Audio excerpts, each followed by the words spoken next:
Okay, now we're seeing the Maltese team, Tony Zammit and his spotter Oliver. They're both running 33s.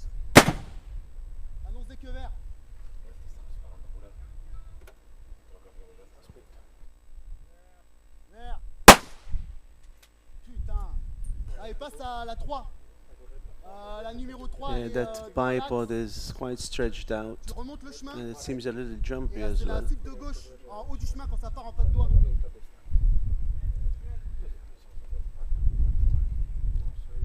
Monte en vert à gauche du numéro. 1212 mètres.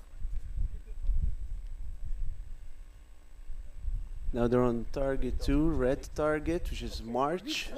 March Optics has been supporting this match from day one. And they're also here on site with Gary and Jordan.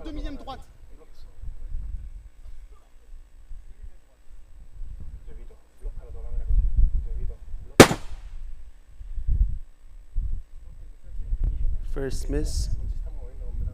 La cible est juste à gauche du 3 vert. Affirme. Annonce des queues verts. 1212 mètres.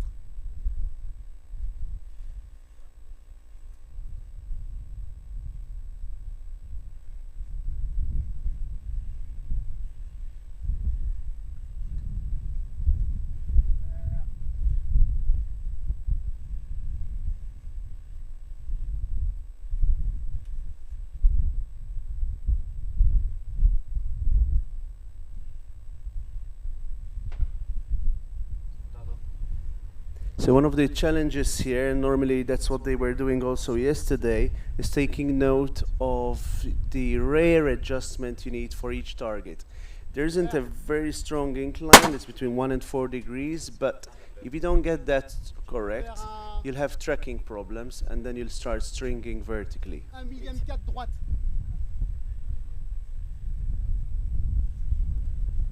Yeah, in fact, Tony seems to have some challenge getting the right elevation there.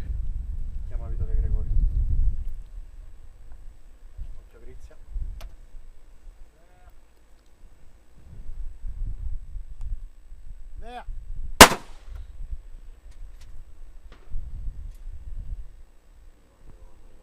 0,5 gauche.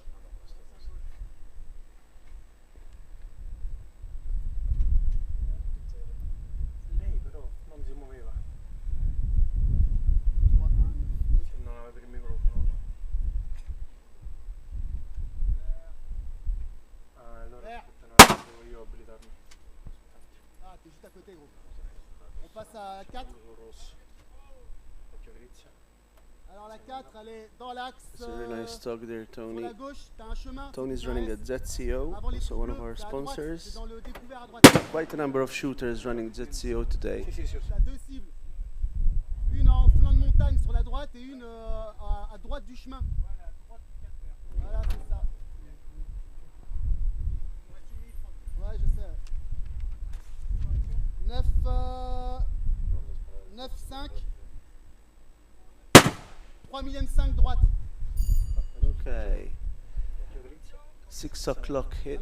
He's come up at least 2 clicks there.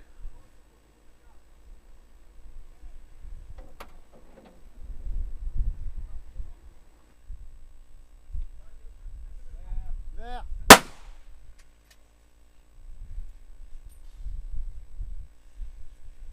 Descente 0,2.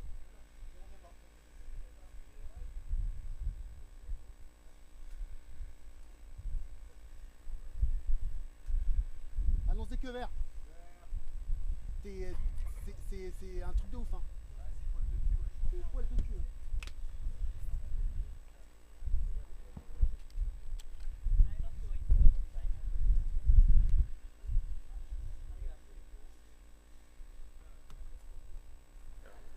And the target's all down there.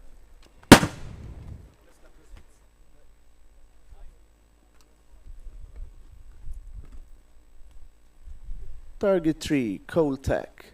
Coltec target. Thanks Coltec for coming on board. It's first time we have these guys. This is red lane. Tony's still running. Is there any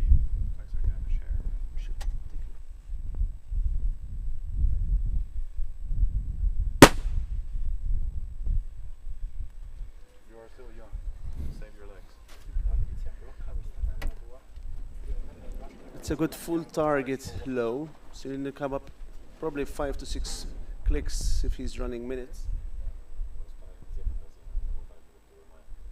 On the other lane, Hilke Berger from Germany is lining up.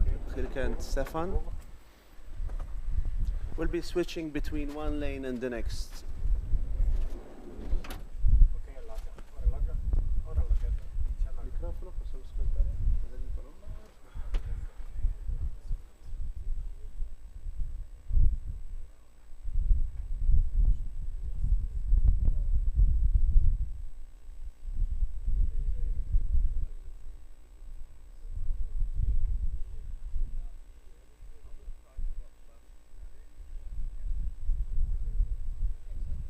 Dein CV ist umgefallen, Hilge.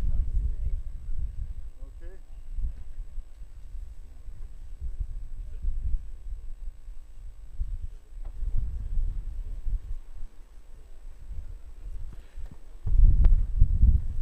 We've had some issues with the mics this morning, so we're trying to tune that in so we can hear what Tony and Oliver are saying between them. Must be an interesting chat.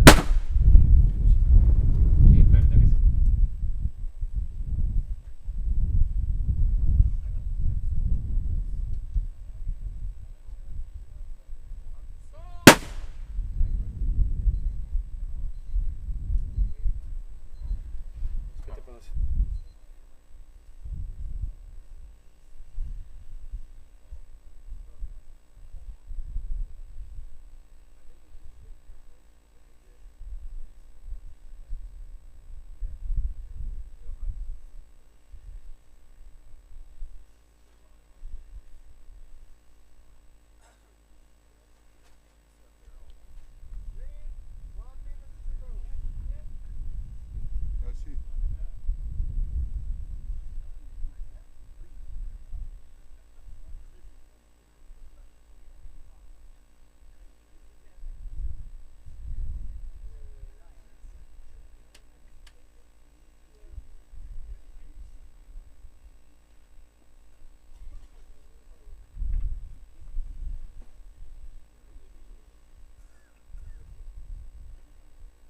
Nog 30.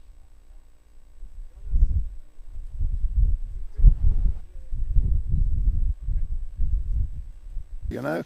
Yep. No, it's a very inclusive group. Everyone's willing to help, and what I have seen so far is whether it's your scopes, whether it's a spotting your rifle scope or your barrels, your bipods, whatever it may be. There's all different types out there. There's a lot of high quality stuff. You need to find out what works best for you, because there's reasons why they're different, and they fit different people. So I always urge you that, hey, if you have the ability to shoot some different equipment, try it out. Ask somebody to borrow, run a few rounds, and see how it feels. Okay, so if you notice Tony here, Tony's running the Accutech bipod with P skis. Those are the skis I actually come up with and help develop. And Accutech makes probably one of the leading bipods in the industry. That's what Drew shoots too. And they come up with a new one. It's called the Lowrider, and it's actually 1.5 inches lower than the HD50, which makes it nice for this shooting arrangement, because the first qualification run we had was downhill by like 4 degrees, so that required a lower bipod. And the problem with the HD50 is for low shots. Oh, Tony got a second round impact here at 1,400 meters. He's doing well. Now he should, since he's on the plate, to run it. But what's nice is that you have a varying of lower and higher bipods for shooting downhill and uphill. And the importance of that is, if you're shooting downhill and you have a high bipod, you got to raise your rear way out of position, and it's very uncomfortable. And your recoil management's different, everything's different. So it's important to have your bipod set appropriately for shooting downhill, flat, and uphill with your same mechanics rear. Yeah. I can see on the bipod design there that you get a lovely clean slide backwards, and then you return to battery. Mm-hmm. It's sliding on the mat nicely. It's got some grip, but it just comes back a little, and he's resetting each shot. Yeah. Rather than creeping back each Yeah. shot, creeping back, it destroys your firing position. And they're now, he Doesn't have the sun peering. For the chairs. Well, they make rifles, but the chairs, they're lean forwards. Yeah. The sun's no longer an issue coming into the eyes of the shooter, and the targets are now out of the shade and into the sunlight.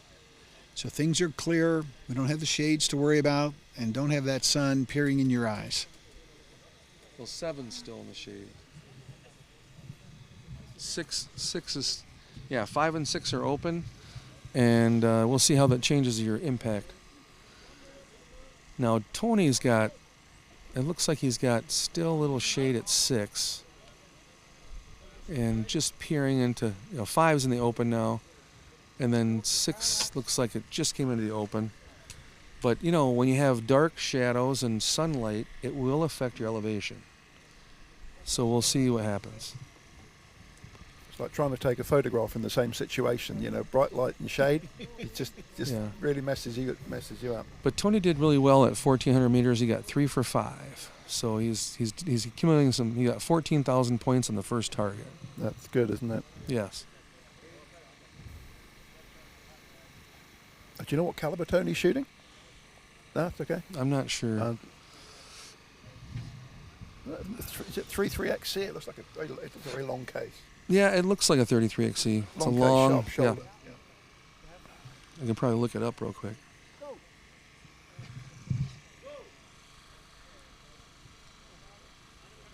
The story of the morning is on target number 6. We're looking at it here, and the beaten zone on the target is all to the right of centre. Yeah. I always look at that when I settle down to shoot at something, and I'm thinking, where's the theme? And if everyone else has been going a bit left, maybe I should take a bit of my guess off. Yeah, he's on to it. First round That's great. impact at target 2. That's big points. That's 5 times. It's like That's 5 times the distance. 6,000, somewhere around Yeah, 6,000 yeah. points. Yeah.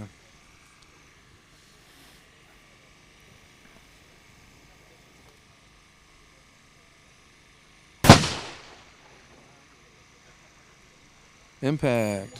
Yeah. That's what's it? 54333. Yeah.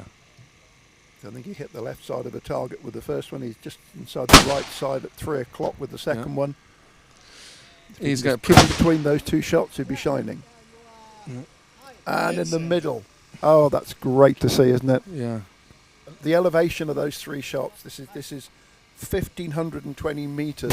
His elevation on those 3 shots is like 3 centimeters. Yeah, he's got 4. It's almost like that couldn't happen, but it's happening. Yeah, he's 4 for 4 now on target 2. 5 for 5. Yep. And he ran it fast. But I'm British. I've got to have to point out that the last shot was a little bit low of centre. No, that's great shooting. That's some great shooting, yeah. isn't it? Beautiful. Yeah, he's got 41,000 points. I've been banging on about running quickly when you get on it, and the UK and America agree on this principle. Don't have a chat, don't have a long conversation, don't fiddle with your knobs. Crack on, buddy.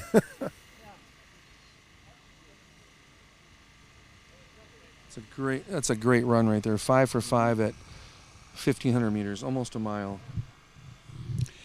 So what you're seeing here when you're watching the spotter and shooter sitting there discussing about where they were, the different changes that they made on the second target or target number 6, and now they're making those adjustments with what they already had estimated at for target 7, making those adjustments and getting ready for their first shot.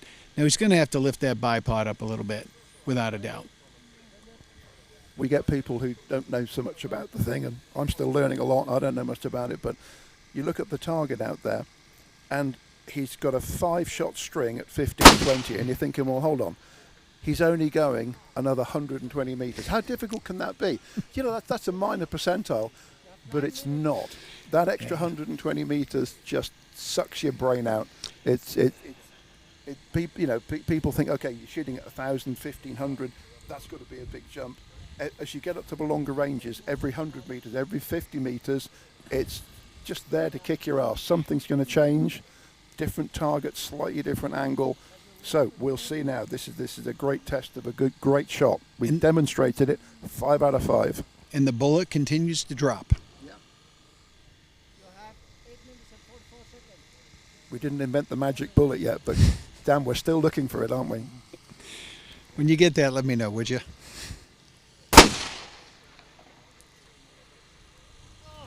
Just right edge of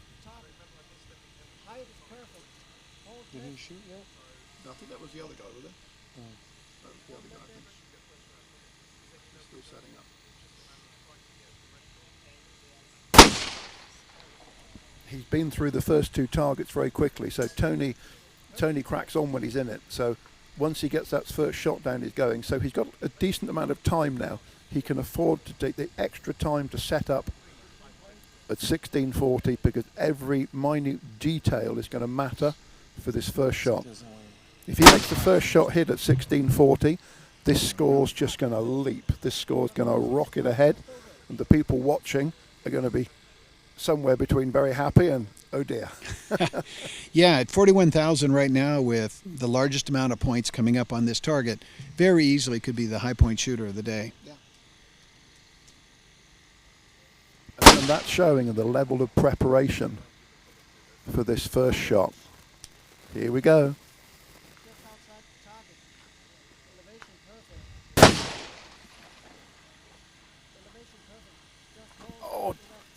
Oh, close. That was just over the top right-hand corner of the target. That's got to have missed by a couple of inches. So he's that's got the Drew's the data. same way. They'll have seen the shot. He's got the data. So I'm hoping. We're rooting for you, USA. Absolutely. And Tony's from Malta, correct? Tony's from Malta, correct? Sorry. I got that. I was totally mistaken. Tony is from Malta, and I remember he shot very well yesterday. Now I'm at it. Well corrected. Yes, he's on. He's on. Off the right edge, Nope. Right there. Yeah. right center. So Tony's on. I stand corrected. I should have known because I was helping spot for one of his Team Malta compatriots yesterday. It's Tony who shot so well yesterday, and look at the scores now. Second round hit at 1640. The man is a machine.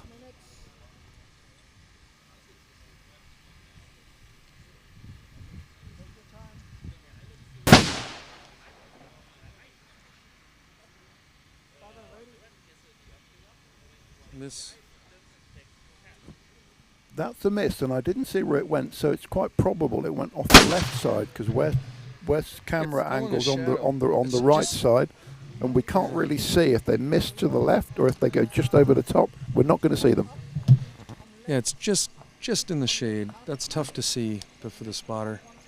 And especially not only that, but you have the vegetation too. So the vegetation, the shadows for a spotter, if that bullet goes into a weed or a dark clump, it's hard to see. There's no smoke, if there's no debris, if there's no kicking of rocks, it's very difficult. And so then you have to guess the next shot. So, you could take a risk and hold in a different direction, or you could just aim center again. The spotter may well have seen some swirl. I don't know if everybody's been seeing much swirl today, but the swirl can often give you a very good pitch on the wind. May not be as helpful with the elevation. Not seen there. He's there's the he's smoke. lost it. That's a shame. That's a shame for Tony. Yeah, there's some smoke on that shot, so they should have saw that. Maybe I can't hear what they're saying, but I'm not sure if they saw or not, but there's definitely smoke that came up from behind the target. I think he's very close, though. Just over the top. I mean, you could miss by a half an inch. It's the same as 10 feet. Yeah, when they're dropping in, you can't see them dropping behind. Yeah. The real close. Yeah, it's definitely hard to see. You have to have a good spotter, 100%. and you have to have good glass. But this is an exceptional run by Tony. Exceptional run. I will tell you, as a new person to this sport, that not having a great spotter to see the shot, when there's the quote-unquote no call, that is a stressful and solemn period of time. Your heart sinks. So that's a good run for him. 47,000 points. Almost 48.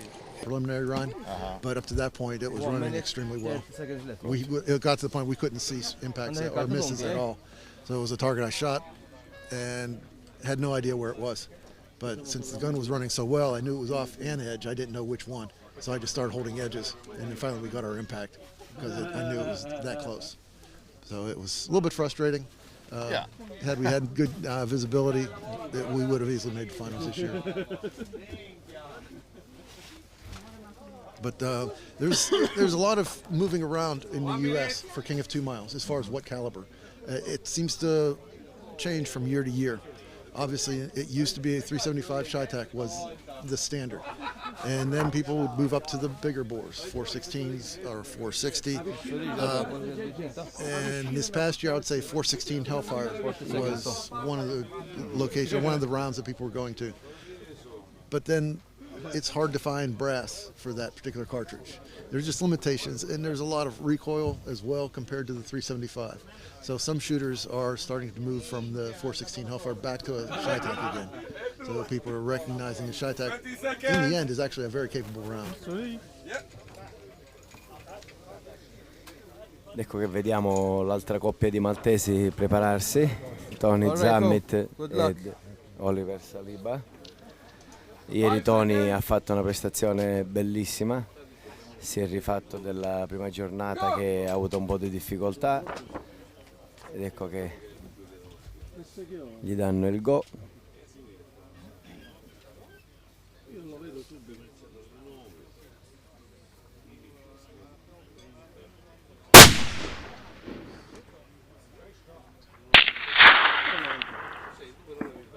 Tony. Nulla. 2, 4, 6, 8 clicks down. 8 clicks down. Yeah, we didn't see it from our angle, but it looks like the spotter was able to find it. He's calling for 8 clicks down, so I'm assuming he's in minutes, 2 minutes down, or even at that point 8 down. That's about a target and a half coming down. That would be behind, really going through the Solid Solutions design banner if that was the impact point. Yo.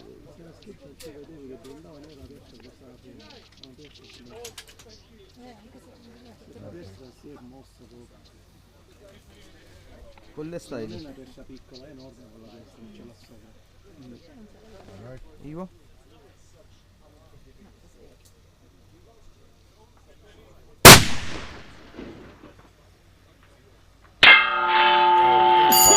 Primo impact della giornata a 1860 metri. Tony, أحسب دقشي على 9 o'clock. Oof. Alright, mela zon fej, mela komplu għadek, zon fej zammejt inti.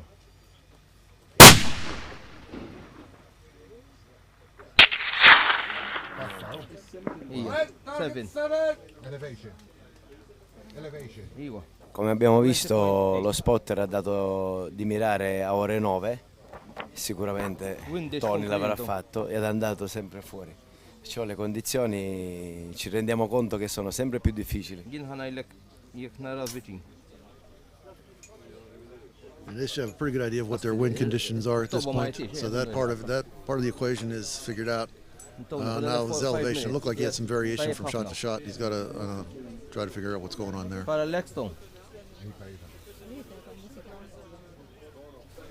Generally, as a shooter, you have an idea when you break the shot. Where are you? Where did you maybe move a little bit as the shot broke? So we watch it and we see his last shot is going off the bottom edge, but he may have already known that whenever he broke it. Maybe he did something, maybe a shoulder tension. There was something that he would already know as a shooter that we don't have, we can't anticipate as audience.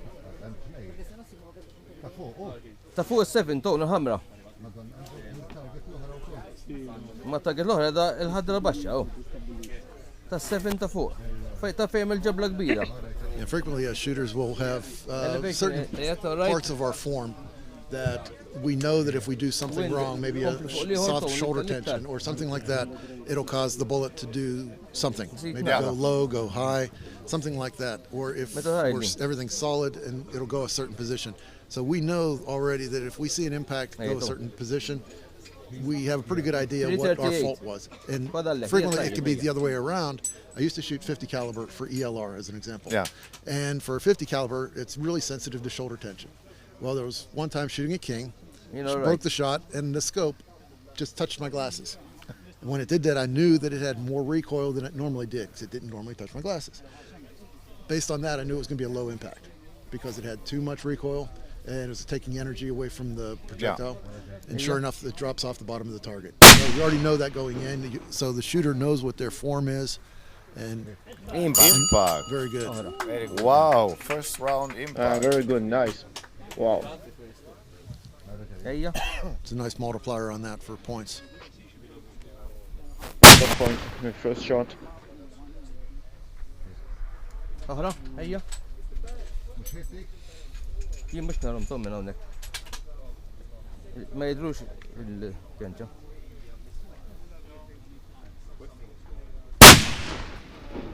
تجيش ايوه توني اسمعني تو. Yeah, we've had this discussion before where for a shooter, if everything is exactly the same, shot to shot, there's still going to be a certain cone of course. The impact, the Spread. cone of dispersion from variations that we have no control over. Very good. Very good. So you can see him hitting the bottom of the plate. You don't know, is that the bottom of his cone of dispersion? Is he centered up? You don't really know. Wow. Very nice. Very nice.